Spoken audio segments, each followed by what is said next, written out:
Build your own guitar kits. They're the type of thing that a parent might do with their kid who's interested in guitars, and they usually suck. They're more of a building project than an actual good instrument by the end of it, but I wanted to see if I could take the cheapest one of these kits that I can find and transform it into a high-end premium guitar. I've done something similar to this before in another video, which you can check out. I'll put a link in the description, where I tried to turn the cheapest Stratocaster that Fender makes, via the brand Squire, of course, into a custom shop level instrument. But now we have this new challenge. This is the kit that I ordered and that we're going to be using. I'll show you a picture of the web page where I bought it so you can see the details and what comes in it. I've taken the body out of this sort of packaging here.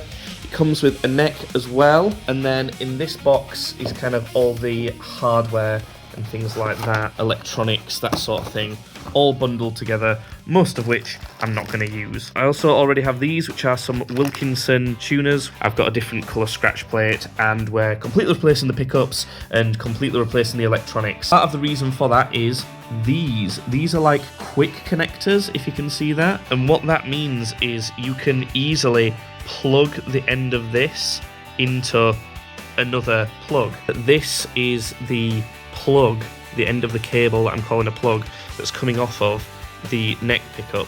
Now this would plug into here, so you can see that this is the control for the volume and tone, as well as the pickup selector switch.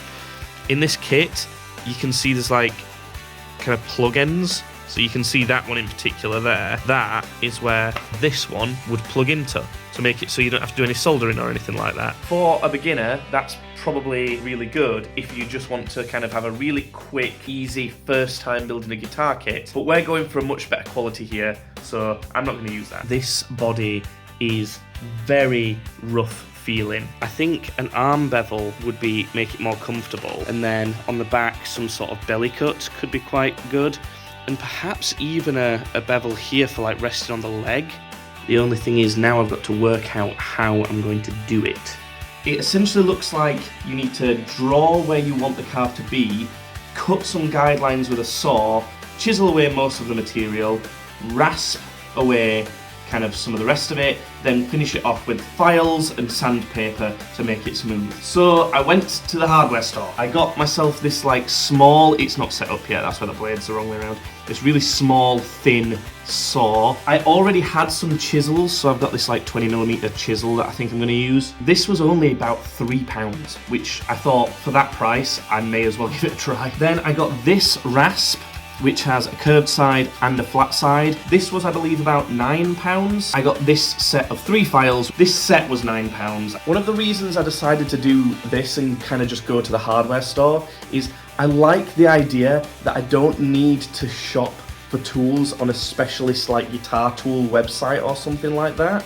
I just like the idea that you could make this sort of thing with whatever you can find from your local hardware store. I just think that feels more accessible and kind of cool and interesting. I have drawn a line on the body of this Telecaster of where I would like to place the belly carve. I think I might need to also give myself a guide on the side of how deep it should go there. I've added the like leg contour on that side.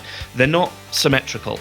I don't really think they're meant to be because they serve different purposes and need to curve in different ways for what they're doing. I've kind of taken the body, put it on my knee, held it against me, looked at where the curves are, and made sure that where the material will leave the body, it kind of fits to where it kind of touches my leg and my body. I'm gonna start by cutting out this one because that's the least visible when everything's done. This is what this is looking like. Looks like I might have slightly gone over my guideline there, but I think that's okay. I'm trying to avoid that a bit more now. That little £3 handsaw has been doing really well. Or that's what I thought until, well, I think you can see the problem. It doesn't hold the blade long enough, so I can only use this tiny bit. It's the first of, I'm sure, many problems with this build. I just realised something. This is where the control cavity is. There's a bit of an overlap for how far those go into the back versus how far that goes into the front. I can't see anywhere where I've gone through. It's going to be quite close. Luckily, during this process, I never went through into the other side of the cavity, so that wasn't an issue, but I did manage to get all the lines sawn for this particular carve, and started the process of using the chisel to get each little section chipped away. It was then time to use the rasp to smooth it down one stage, which was an exciting part for each carve because it started to take shape, and then it was on to using the file to smooth things down further, and then later on we'll be using sandpaper to prep the whole body, so these sections will also get sanded at that point too. The rasp part of this process was quite aggressive. It's not a tool that I've used very much before, and I didn't realise how aggressive it would be, so that did leave some dings in the body that were really hard to smooth out, and I never managed to fully get rid of them. But things like that are going to happen, and I don't mind it too bad. Overall, it was looking really nice. I've done the carves on this thing now. This is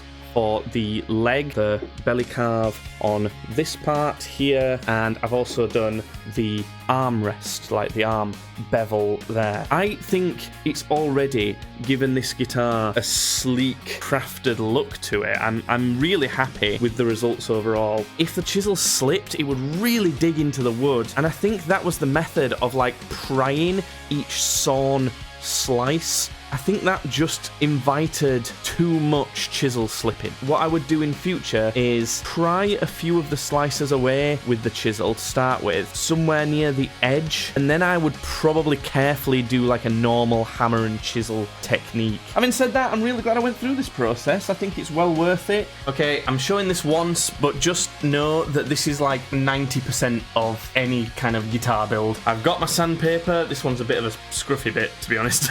It's a lot of this. It's a lot of this. Just this for hours on end.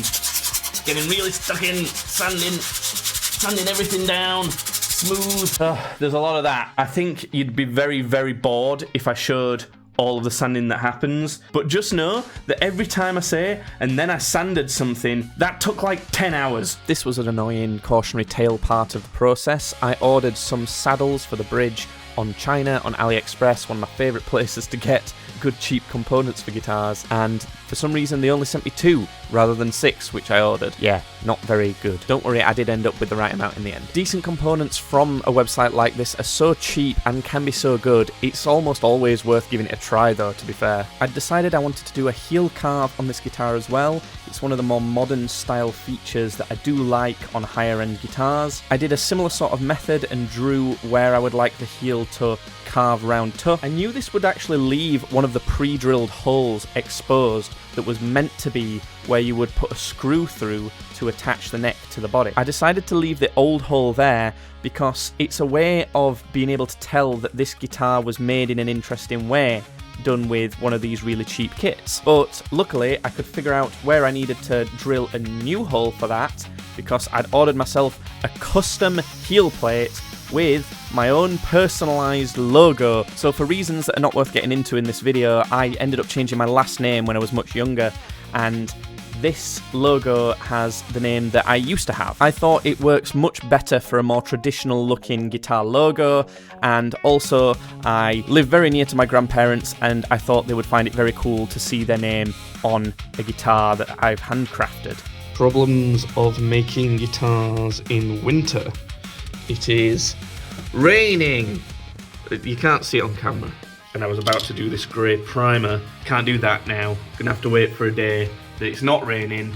And knowing England, that could be like 20 years until that happens. So it's been days since the last clip you saw. You can't really see because the windows are steamed up because it's so cold. But it's not raining out there. Hello? Hello, rain? Not raining anymore. It's very cold, so I need to heat this up. And when I say heat it up, I don't mean make it boiling hot. It just needs to be slightly warmer because spray paint sprays more evenly and just better when it's not freezing cold. Just gonna stick this in the microwave really quick. Don't do that. That was a joke. That was a joke. I'm not going to do that. That's ridiculous. That didn't blow up, probably, I think.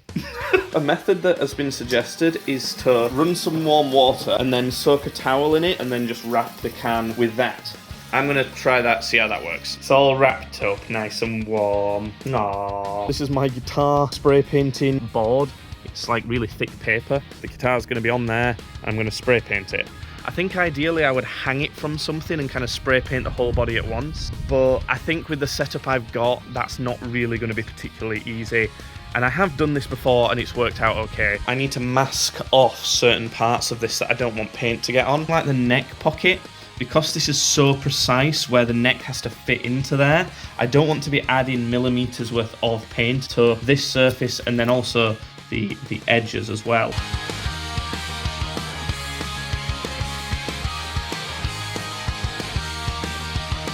Put this on my face to stop the paint in my lungs. I got some random spare bits of fence in my back garden at the minute. I'm gonna just spray on one of these just to test first as well before even touching the guitar over there. Wham. That's a successful test. It doesn't seem to be running much, which is really nice.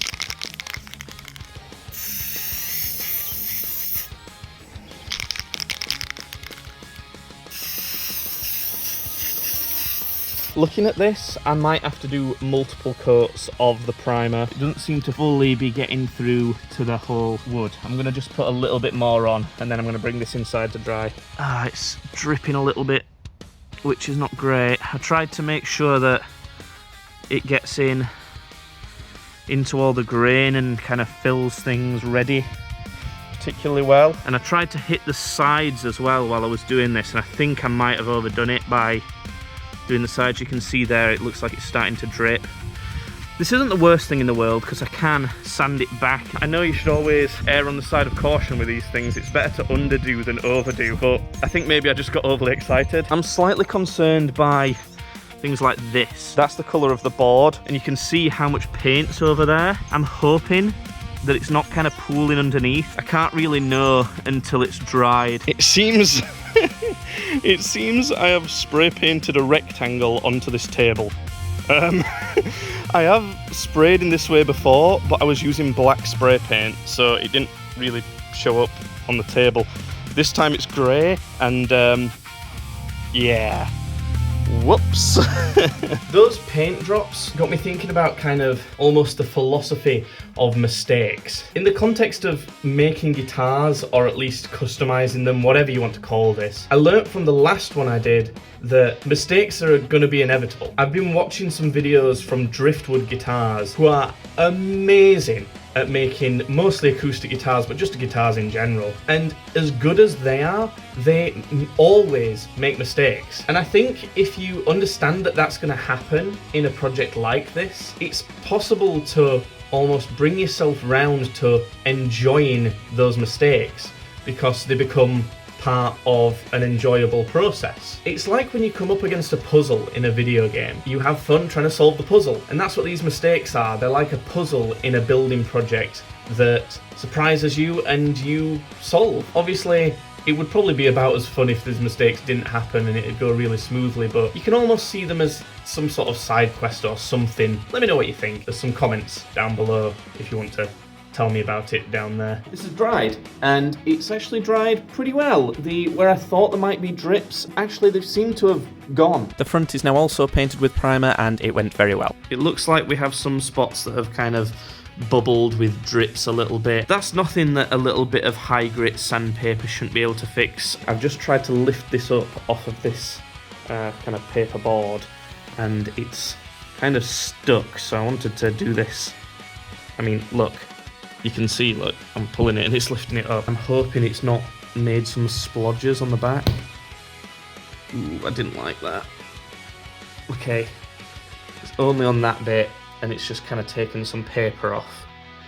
But again, just some high grit sandpaper should sort that. The rest looks pretty good. I'm surprised you can see lots of the grain through it. I kind of like this colour. With the right pickguard and things like that, primer grey might have to be a colour choice on some sort of guitar body at some point. I fixed up that blemish from where I ended up pulling the guitar body off of the paperboard. It meant a little bit of the primer was missing, but that's not a big deal at all, so we can move on. This is the paint I'm going to try and use. It's from B&Q, their finest cheap Valspar paint that's meant to go on your walls. It's Lone Splendor colour. It's kind of like a navy blue type of thing.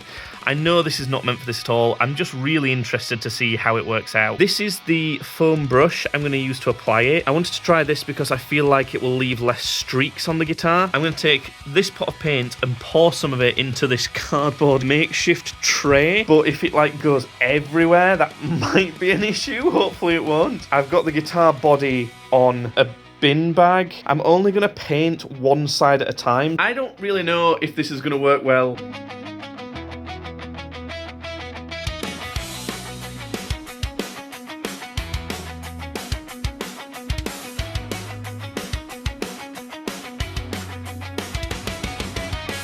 That went okay.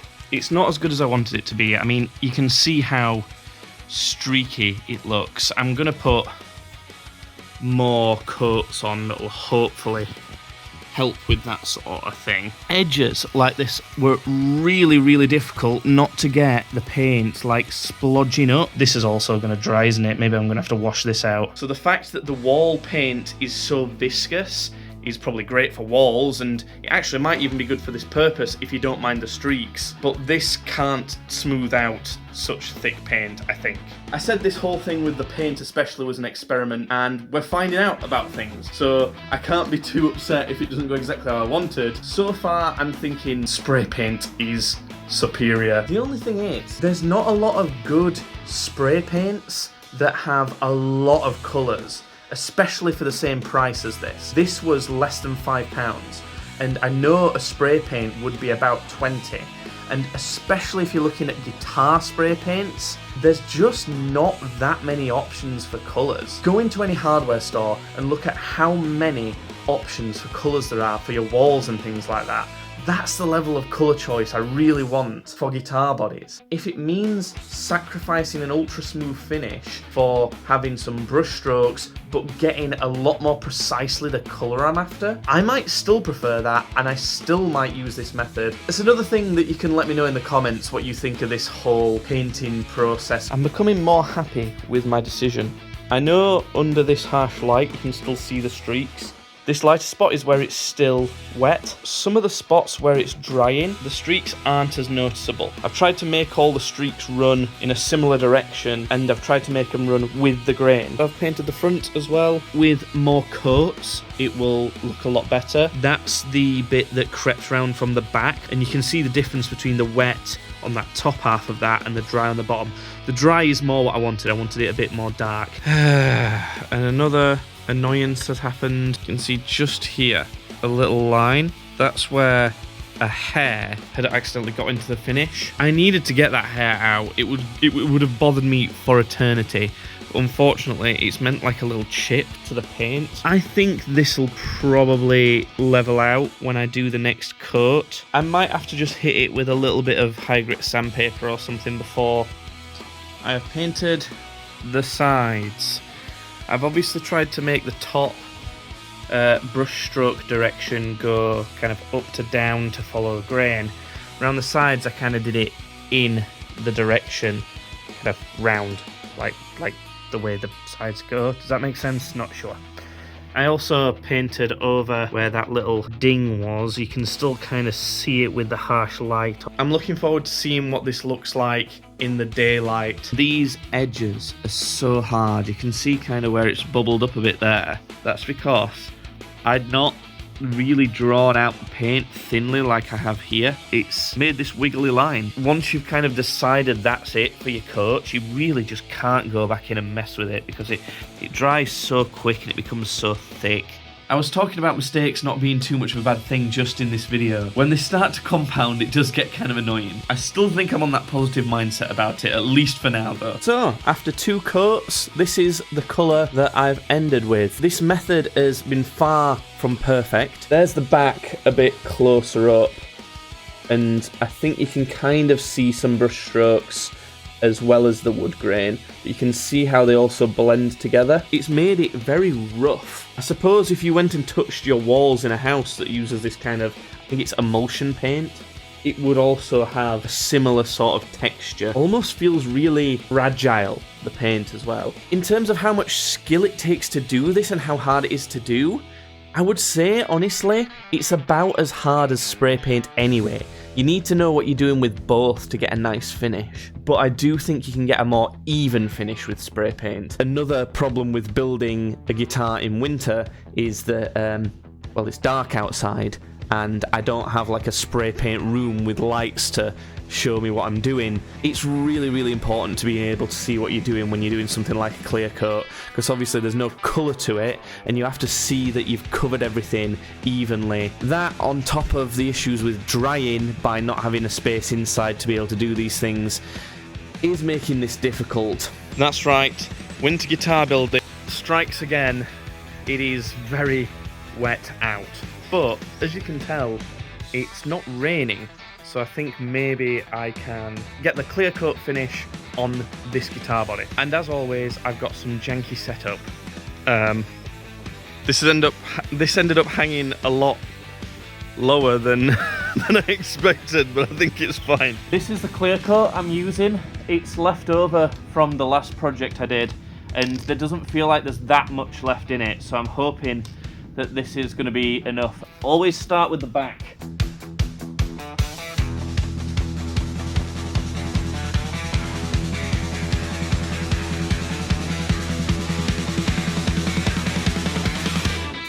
It's really not coming out of this very well. I think that might be because of how cold it is. So once again, I think I might have overdone it.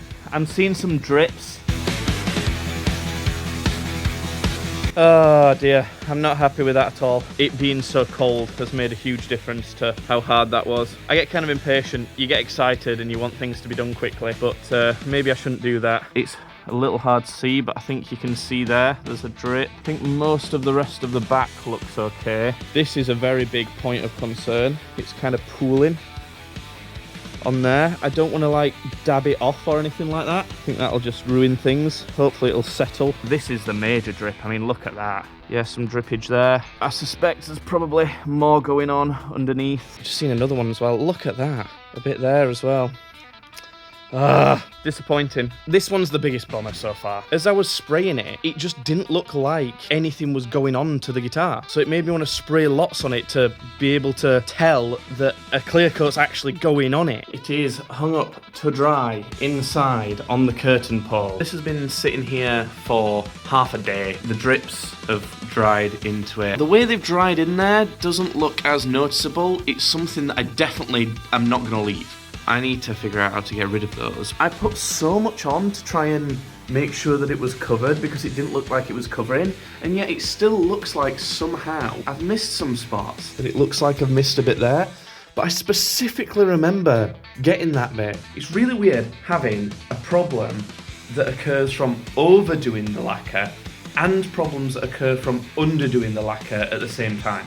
Yep, you've definitely met me at the most frustrating part of building this entire guitar. Probably the most frustrating part of building any sort of thing that I've ever done. I had to go through every imperfection one by one and fix them all individually. Every drip had to be sanded much more perfectly, and there were various parts of the guitar that were almost like discoloured. It seemed like the clear coat just wasn't applying properly in specific areas for some reason. I still have not much idea whether this was to do with the paint that was underneath it and how that was reacting to the nitrocellulose clear coat, or whether it was because it was drying in a cool environment, but regardless, it was a massive pain to deal with. Second layer of clear coat is on. I'm still noticing some troubling things. This is the most worrying bit, because obviously I took a picture of how this looks lighter after I'd sanded it, and I was hoping it'd darken up from getting the next layer of clear coat. I think what I've done is just sealed in that darker bit. Once this clear coat's dried, any bits that are like that, I might have to sand those back again, almost to the wood, paint them slightly, and then clear coat that. I have sanded back and fixed up any points that just didn't look right in any way. I've got my board down that I used to put the primer on, and we're gonna spray the clear coat in the same way as spraying the primer. Before spraying begins though, I'm gonna use this heat gun very, very carefully because it gets quite hot, just to heat up the body a little bit, just so that it's not just freezing cold like UK winter is. Same thing, I'm going to heat up the can a little bit, again being very, very, very careful, because it's kind of cold and moist in the air.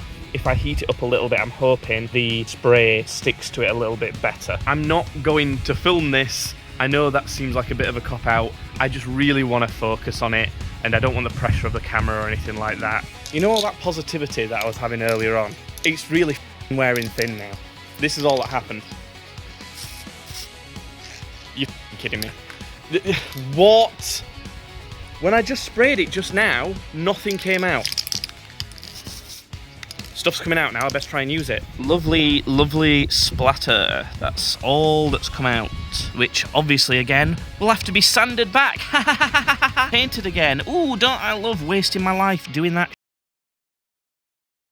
It's possible to almost bring yourself round to enjoying those mistakes. This is the reality, right? Now, I've not got enough money. I can't afford it. I can't be ordering another can of clear coat. I've got too many other things to pay for. So now I have to wait at least a week before I can even order the stuff to then try and finish it again. Positivity about mistakes is fine, but stuff like that, it's just genuinely saddening. I imagine that last part might have been something that lots of people would leave out of this video. Getting mega frustrated and frankly looking embarrassing on the internet is not the best, but I thought it was really important to leave it in because it's a genuine concern for lots of people. One of the main reasons you might even be doing a project like this in the first place is that you're so passionate about guitars that you want to have a really high quality one to experience, but most people don't have thousands to spend on a guitar, so something like this might be one of your only options. And when things are going so wrong like that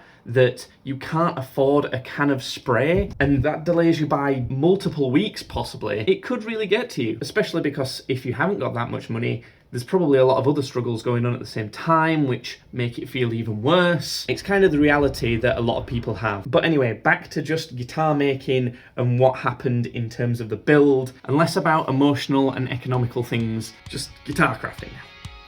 I bet you're thinking, where the hell is he, in some sort of abandoned nuclear winter bunker or something? I'm in my outhouse, is what I'd call this. Is that what some people call a toilet that's at the end of the garden? I don't know. I've got a fresh can of lacquer and I'm determined to get this body finished. So I want to execute my plan that I described previously in here. The only difference being is I'm going to open this door for ventilation, make sure I've got my mask on, then I'm going to bring the body still on this board here into the house where I've put the heating on, so hopefully it will dry more effectively as well. I need to try and turn it round to make sure I've hit the other side right, so I've got to be really careful not to hurt the guitar as I do this, obviously. I think that's probably good for now. This was the setup when it was brought inside and laid next to a warm radiator. This has worked so much better. I'm so happy. This is the type of finish that I like. It's got a lot more character to it. Doing the same on the front was next, but of course there's no way that was going to be allowed to go smoothly. Once again, there is a concern. There it is. That's the concern.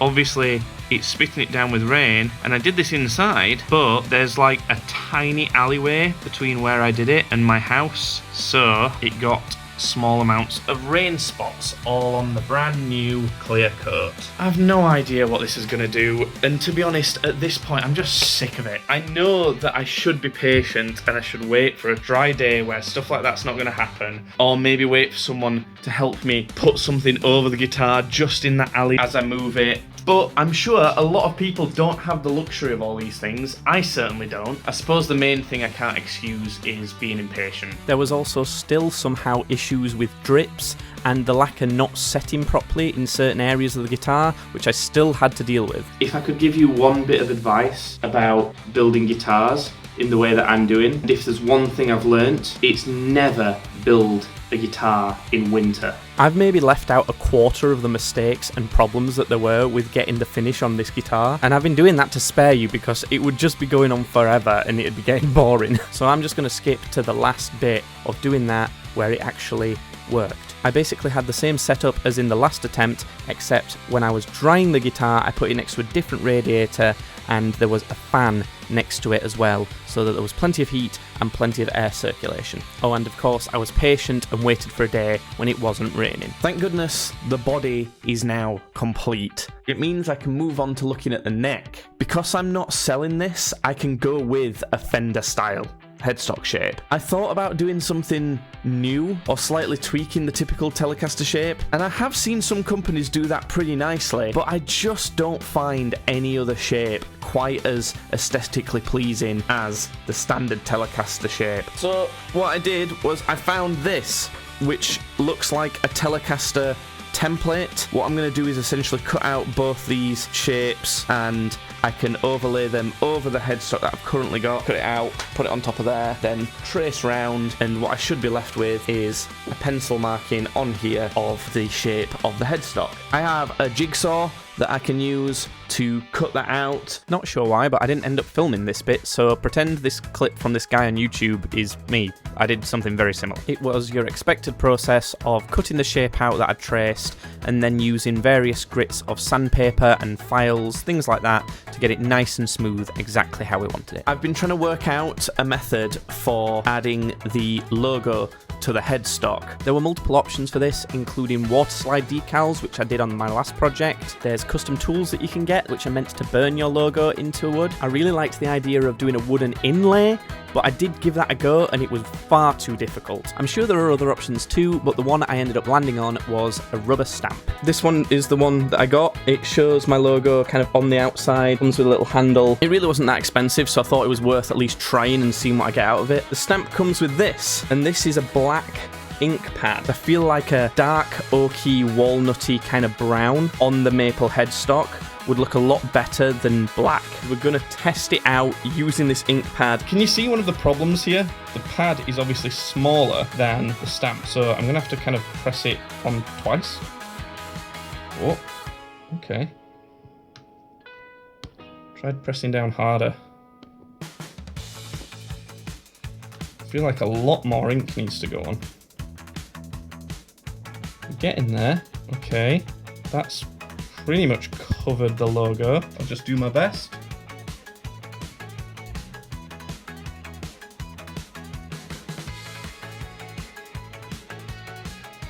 Well, as predicted, there was nowhere near enough ink on.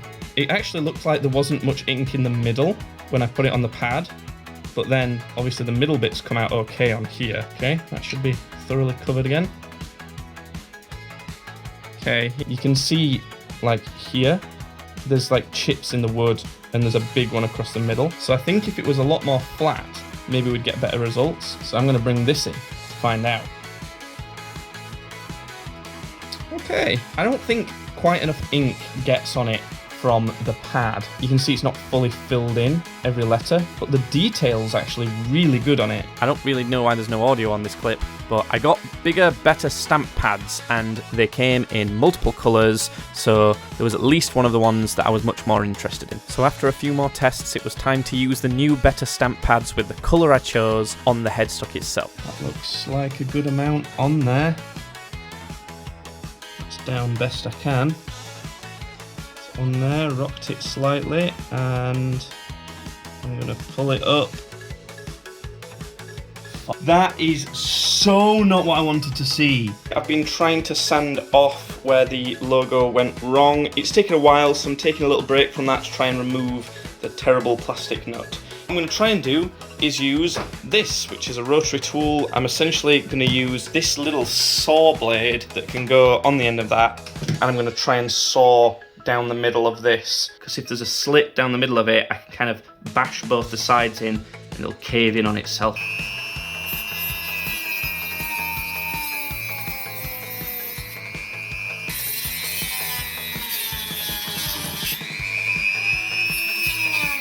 Blasted that with the mini saw, trying to collapse it in on itself.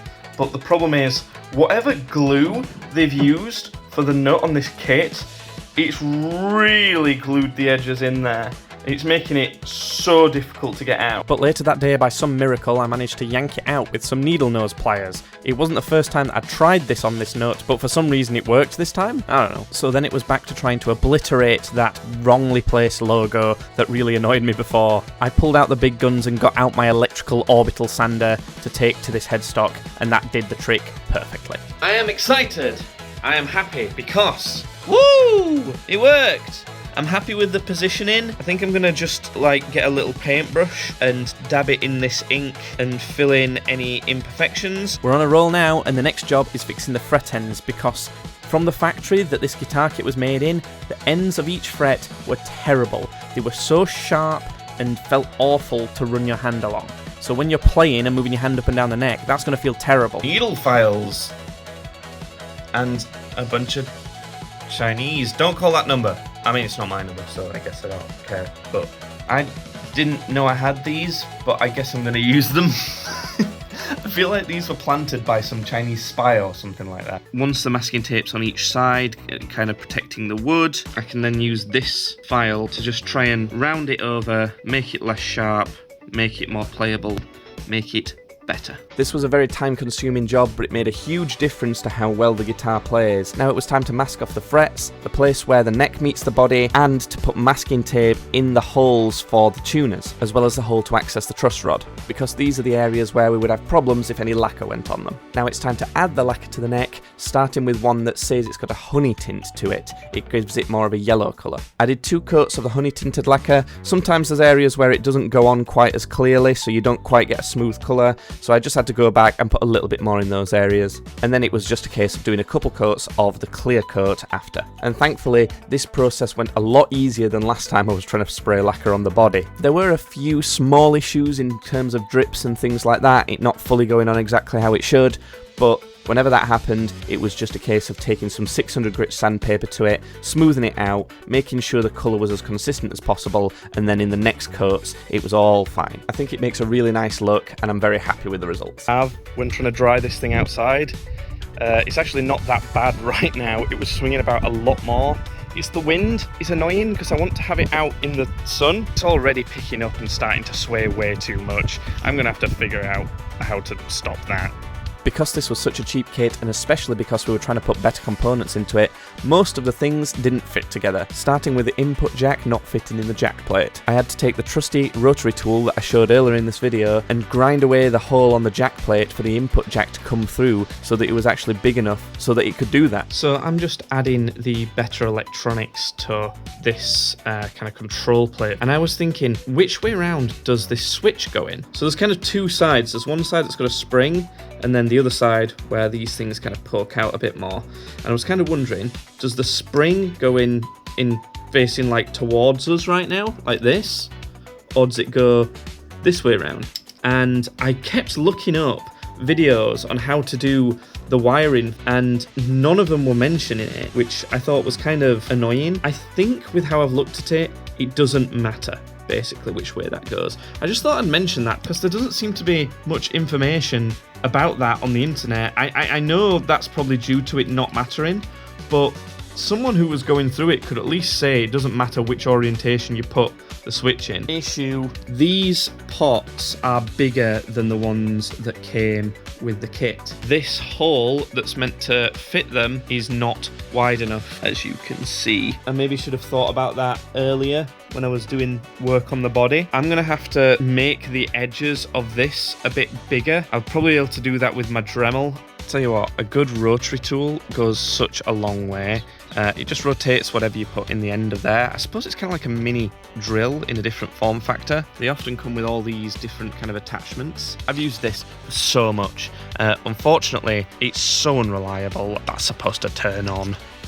I managed to unscrew the sides of this rotary tool, take out the carbon brushes, clean the places that those go through, and also managed to clean the speed switch by taking it apart. So I actually fixed this as well today. I used it to take away some material in here. This now fits in there. Still got a problem though, these don't line up at either end. So what I might have to do is take away a bit more material on here, maybe this bit. And that's exactly what I did. I took a bit more material away so that the holes would line up and that the control plate, as well as all the electronics underneath it, would fit in the cavity that they needed to. This is the pick guard that came with the kit. You can see the neck pickup there. It's attached with screws to the pick guard. The pick guard I am using, which is this kind of tortoiseshell effect, as you can see, doesn't have screw holes that I can use to attach the new neck pickup, because here are the fixings for that. So I'm probably also going to have to drill some holes.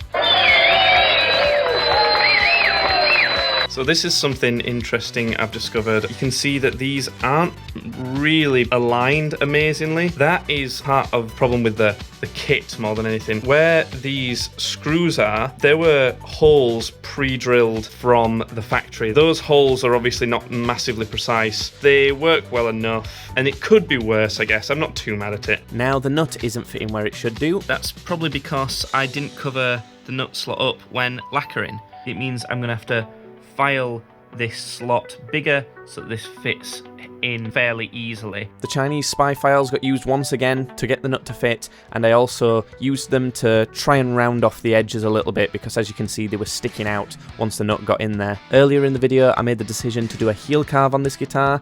As I explained then, that means I needed to drill a different hole in the body so that the neck and the body could meet. I also had to do that on the neck at this point. I used the other holes that were already in the neck to be able to determine the length of it by marking some tape on the drill bit, and then I could drill the hole the right depth. After that, it was regular procedure of screwing the neck and the body together. This is a string-through guitar, meaning that there's holes drilled all the way through the body to allow strings to pass through when restringing. These always have some little metal parts on them so that the strings don't hold tension against the wood, making the whole system more robust. Some of these metal parts came with the kit, so I used those ones and hammered them into the holes that were already pre-drilled. Guess what else doesn't fit? Good! I think the Fender pickup is slightly bigger than the one that came with the kit. I'm gonna have to take a bit off of this corner. I've threaded the wires through so that they don't get in the way when I want to try and put this into here to test. And then I'm using this file to just file away at the corner of here, like this. But I'm going to do that without pointing a camera at it so I can actually try and do it properly. It's in. It worked. It's a very tight fit, but the screw holes even line up enough. I'm not going to exactly go through kind of a tutorial on how I'm doing the wiring on this and how to do it properly, because I'm not an expert. It's the first time I'm doing this type of wiring, and I'm basically just following this tutorial anyway, which is excellent. It's by Trying to Guitar on YouTube. Definitely go and check this out if you want to do some guitar wiring. I have been reminded why doing the electronics on these projects is the most nerve-wracking, annoying thing. So I hate soldering. I hate it, but this is what we're working with. I've managed to get everything on. I'm sure some people who are used to soldering will tell me how bad of a job I've done, but I believe this is how the volume, tone and switch need to be wired up. I've also discovered that these knobs that came with the kit, well, they don't fit on there. Those posts are too big for the center of these. Same with the end for the pickup selector switch. The post that comes with the better switch is too thick. I'm gonna just leave those off for now, and at some point I'll modify these to go on there. Everything's hooked up. This isn't screwed in yet and pushed into there because I want to check it's working. I have a guitar lead here, plug it into this. Amp turn on. Okay. So immediately I can hear a big buzz. The sound does change when I switch the switch. Okay, I've turned the volume down and the buzz goes away. Although these are single coils, so is it supposed to buzz like that? I don't think so. The tone seems to work. There's something not right there. But what I need to do is I'm going to take this screwdriver and I'm going to touch each pickup while the selector switch is on that pickup. And if I hear a noise, that should mean it's working. That seems to be working. So now the bridge one. Touched every pole, and it seems to be working. Middle position, both should react. Let me just try making sure that the opposite is true. So we've got the switch on the neck pickup, this one here. So this bridge pickup shouldn't react. That's what we wanted. Switch it over, and now the opposite should be true. This one shouldn't react. I'm gonna pull this plate up and see if I can see anything wrong happening. Most of it seems to be working okay, so I'm quite happy with that. I've tried researching this, and I've tried a lot of different things. Checked everything in here. I've added a redundancy grounding wire just in case, and it doesn't seem to help. Probably just a shielding and hum issue, which could be as a result of this not being bolted down. All the wires are kind of exposed. So I'm actually going to do the copper shielding then. It's going to be difficult to work around all these wires, but I'm going to try and shield this best I can and see if that makes a difference. Copper shielding involves putting copper tape around every part of all of the cavities that are in the guitar. This is to create a surrounding of metal around any electrical components so that external electrical signals from in the outside world can't penetrate that metal coating surrounding, meaning there's far less electrical interference. This is also known as a Faraday cage. This is what it looked like when I did it on the last guitar I made. I've essentially put the whole thing together. After the shielding, there seems to be a lot less buzz and noise. I now need to figure out a way to screw everything down properly. Just wanted to comment on the fact that these screw holes just don't line up very well. So you can see some of the screws are not particularly flat.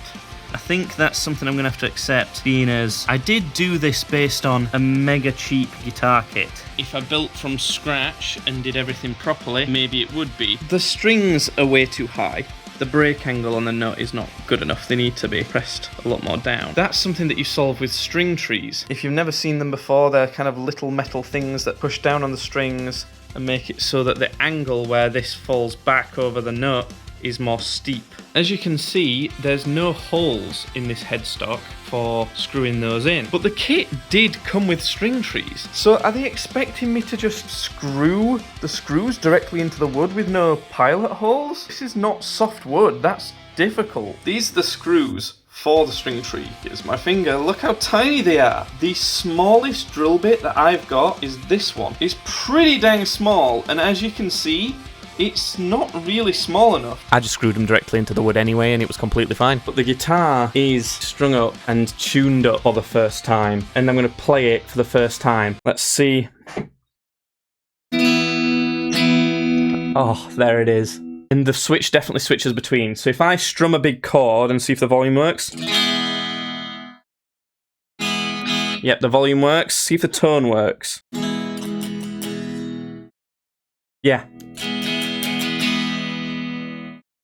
It's definitely acting as a tone, and it's acting like those kind of older school tone pots where it's not massively linear, it kind of has a bit of a weird curve off, which is exactly what I wanted. All the testing and playing I will be doing with my friend Dan, because he's a much better player than me. So other than a setup, which this guitar sorely needs, it's done.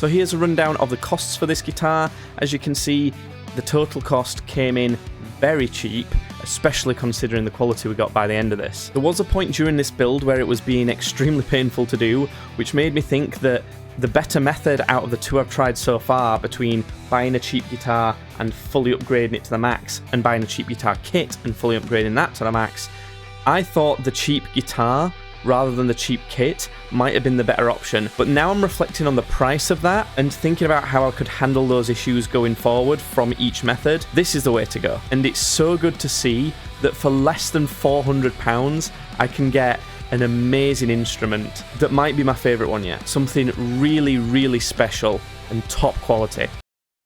Ta-da! Wow. That. Nice.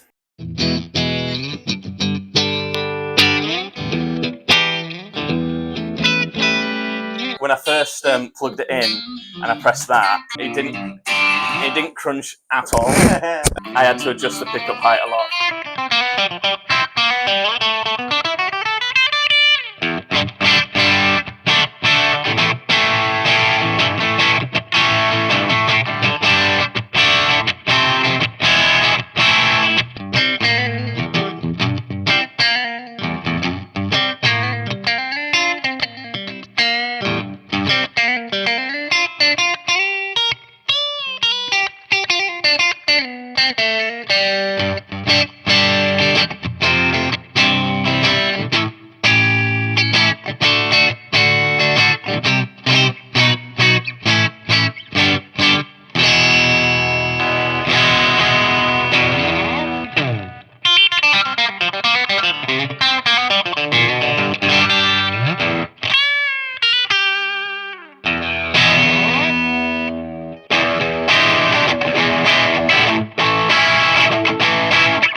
Yeah, it's good.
There's a strap somewhere over here that comes with it. Obviously, it don't come with anything, but it's locking strap end. What do you think of playability, even though the action's quite high? It's okay, yeah. For me, The kind of more Telecasters have a higher action, I think. yeah. I think that once it's been played a bit and the neck's kind of been polished a bit by people's hands, because it's a little bit grippy at the minute. I think that's the main thing I noticed. But no, it plays great.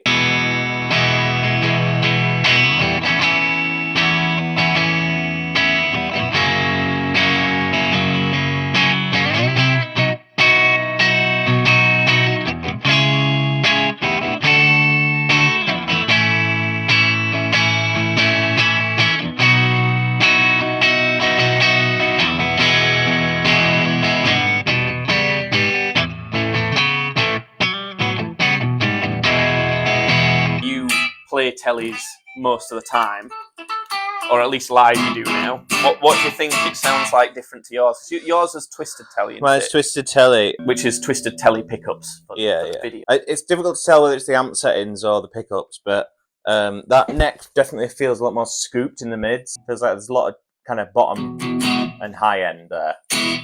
Yeah, and I do set up guitars for that, to be fair. If you go on the middle, it should be more balanced. Yeah. I set up guitars where the bridge is spanky and the neck is fat, so that you like have a distinct reason to swap pickups. Yeah. Mine in the middle sounds more like a Strat. This just sounds like a telly. I think that's the cost of these pickups. They're like the most old school ones you can get, basically.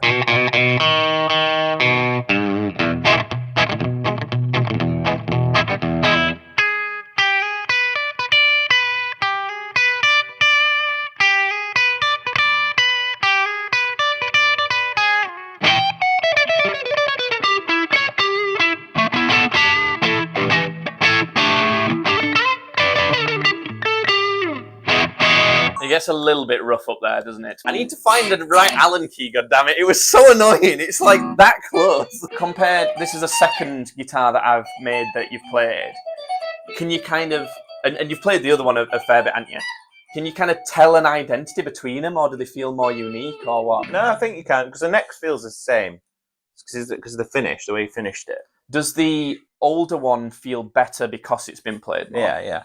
But that's all guitars feel like that. How much better would you say that the old one feels having been played more? I'm relying on that a lot. It's just less sticky, so it just means that like when you're doing the move in your hand, you're not just getting like stuck. You can just slide. To be honest, if you just took a polishing cloth to it or a buffer thing, yeah, well, it wouldn't take long to get it up to like a glossy finish. I do prefer satin necks as well. I would have to lacquer it and then sand it off, essentially. Once you've lacquered a neck and it looks all pretty, you just don't want to. I think that's part of why.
You're so much better at guitars than me. I've got like a spreadsheet of like riffs and stuff I can play, like, you know, famous songs. I played through all those. I was like, this was really cool, and it's just different. Something I asked you last time about the last one was if you went into a shop and you picked that up and played it, how much do you think it'd be worth? I'm thinking you'd probably be in amongst the Mexican telly kind of area. One thing that I definitely noticed is the weight. If it was lighter, I think it'd feel more premium. Really? Because like a custom shop telly is going to be that heavy. A 52 will old definitely be that. I played some not 50s ones, but I played old tellies, and they feel lighter. Maybe a 60s might not be, but yeah, a 52 will be, because a 52 is going to be a slab body and everything. I don't know what wood that body is. Probably just balsa or something. It'd be lighter if it were balsa. If it's going to be mahogany, it'll be some cheap strand, won't it? Yeah. I don't know as I put much stock into what the wood actually is versus like whether it's a one-piece body versus a two versus what I think that Strat was, which was like a five-piece or something like that, you know? In terms of this versus the last one, what's your thoughts on the differences versus which you prefer? Well, the difference is just that this is a telly. I think I prefer the pickups in the Strat because I think they're just killer. Yeah. And these are great. I think I prefer my twisted telly pickups just for my personal preference. Yeah. Just because I like the more rounded out tone. Again, if I tried it with my amp and my rig and you stuff, could adjust the pickup height to compensate a bit for that. if you set out to make a really telly sounding telly, like that's what you've done.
In terms of it handling gain versus yours, then do you think that is the case, that those pickups are probably not as good at it or as geared for it? I think it sounded fine. I think they sound. I'm used to playing humbuckers all the time. Yeah. Anytime you touch a string, you're going to hear everything. It's so like unforgiving, but like raw as a result. You never said which do you prefer out of that and the last Strat I made. I think I prefer the Strat. I think that's only because I've got a telly that I absolutely love, and that Strat is awesome. It is kind of stupid how well that went for a first try. But this is great. Yeah, nice one.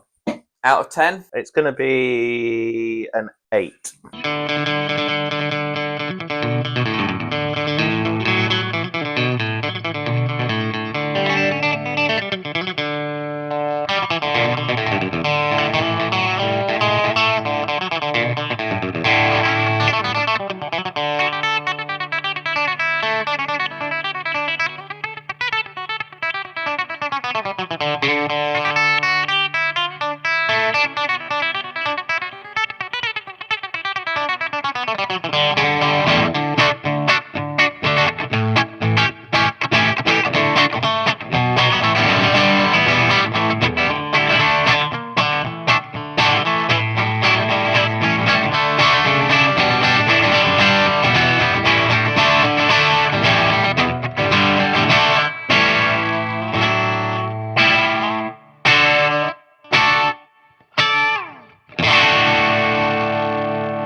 Well done if you've stuck around to the end of this video, and thank you very much for watching it. There will be another video on screen somewhere that you can click on, which is a process I went through for the first guitar making project I ever did.